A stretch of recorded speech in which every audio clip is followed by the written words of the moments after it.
بسم اللہ الرحمن الرحیم۔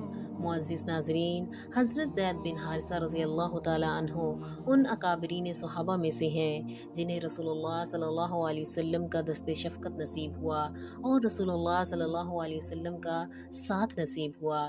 انہی سے منسوب ایک واقعہ ہے کہ سب سے زیادہ جو واقعہ رسول اللہ صلی اللہ علیہ وسلم کی بلند ترین اخلاق کی شہادت دیتا ہے وہ حضرت زید بن حارثہ رضی اللہ تعالیٰ عنہ کا ہے۔ یہ قبیلہ قلب کے ایک شخص حارثہ بن شرجیل کے بیٹے تھے اور ان کی ماں سعدی بنت سلبہ قبیلہ تہ کی شاخ بنی مان سے تھیں۔ جب آپ 8 سال کے تھے اس وقت ان کی ماں انہیں اپنے میکے لے گئی۔ وہاں بنی قاب بن جسر کے لوگوں نے ان کے پڑاؤ پر حملہ کیا اور لوٹ مار کے ساتھ جن آدمیوں کو پکڑ کر لے گئے ان میں حضرت زید بن حارثہ بھی تھے۔ پھر انہوں نے طائف کے قریب عکاظ کے میلے میں لے جا کر ان کو بیچ دیا۔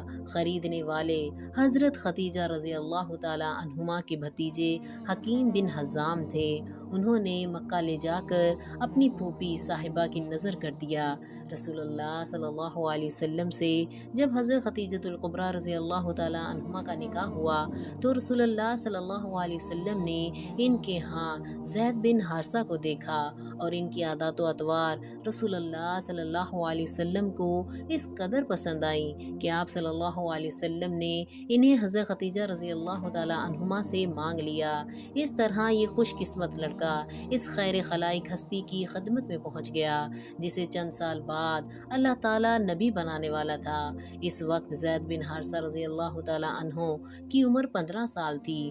کچھ مدت کے بعد ان کے باپ اور چچا کو پتہ چلا کہ ہمارا بچہ مکہ میں ہے اور انہیں تلاش کرتے ہوئے نبی کریم صلی اللہ علیہ وسلم کے پاس پہنچے اور عرض کیا کہ آپ صلی اللہ علیہ وسلم جو فدیہ چاہیں ہم دینے کو تیار ہیں، آپ ہمارا بچہ ہمیں دے دیں۔ رسول اللہ صلی اللہ علیہ وسلم نے فرمایا میں لڑکے کو بلاتا ہوں اور اس مرضی پر چھوڑ دیتا ہوں کہ وہ تمہارے پاس جانا چاہتا ہے یا میرے پاس رہنا چاہتا ہے۔ معزز ناظرین، یہ واقعہ رسول اللہ صلی اللہ علیہ وسلم کی شفقت، مہربانی اور انصاف کو واضح کرتا ہے۔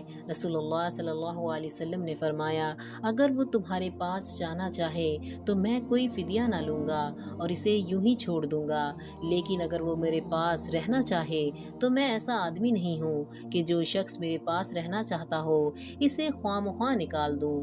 انہوں نے کہا یہ تو آپ نے انصاف سے بڑھ کر بھی درست بات فرمائی ہے، آپ بچے کو بلا کر پوچھ لیجئے۔ رسول اللہ صلی اللہ علیہ وسلم نے حضرت زید بن حارثہ کو بلایا اور ان سے کہا ان لوگوں کو جانتے ہو؟ انہوں نے عرض کیا جی ہاں، یہ میرے والد ہیں اور یہ میرے چچا۔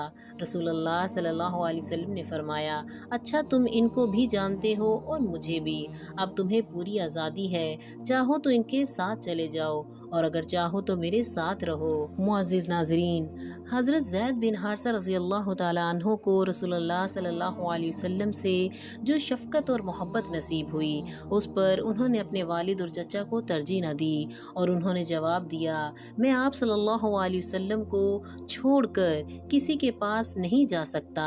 ان کے باپ اور چچا نے کہا زید کیا تو آزادی پر غلامی کو ترجیح دیتا ہے اور اپنے ماں باپ اور خاندان کو چھوڑ کر غیروں کے پاس رہنا چاہتا ہے؟ انہوں نے کہا میں نے رسول اللہ صلی اللہ علیہ وسلم کے جو اوصاف دیکھے ہیں ان کا تجربہ لینے کے بعد میں دنیا میں کسی کو بھی ان پر ترجیح نہیں دے سکتا۔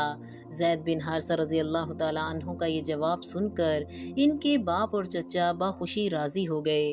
رسول اللہ صلی اللہ علیہ وسلم نے اسی وقت زید بن حارثہ کو آزاد کر دیا اور حرم میں جا کر قریش کے مجمع عام میں فرمایا کہ آپ سب لوگ گواہ رہیں آج سے زید بن حارثہ رضی اللہ تعالیٰ عنہ میرا بیٹا ہے، یہ مجھ سے وراثت پائے گا اور میں اس سے۔